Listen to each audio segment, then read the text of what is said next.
The Pentagon has drawn up plans for a preemptive strike, but only if economic sanctions and diplomatic pressure fail. As Admiral Harris put it, we want to bring Kim Jong-un to his senses, not to his knees. Elaine? Well, David, what was the administration's goal in hosting this meeting? Primarily to impress members of Congress with the seriousness of the threat posed by North Korea's nuclear weapons program and the administration's plan to combat it. I think you could get most people on Capitol Hill to agree that shutting down North Korea's nuclear weapons program is a good idea. But some of the measures that you might have to take in order to make that happen could be controversial because they probably will bring risk of confrontation and miscalculation by one side or the other, not to mention the possibility of a diplomatic blow-up with China. Well, David, overnight on Wednesday, the U.S. military moved key parts of a controversial missile defense system into position in South Korea.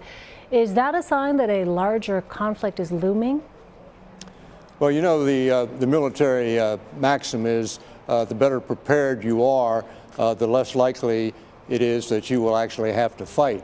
And that missile defense system is designed to defend South Korea against some of these new missiles that North Korea is developing. The problem with that system is that China doesn't like it because that radar, which is going to be pointed at North Korea, could also be pointed at China and be used in effect to spy on China, be used at some time in the future as a layer in a missile defense against China.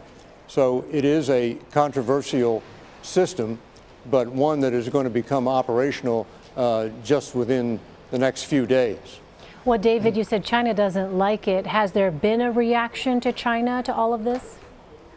Well, China is doing what it usually does, which is counsel restraint on all sides. It doesn't like that missile defense system.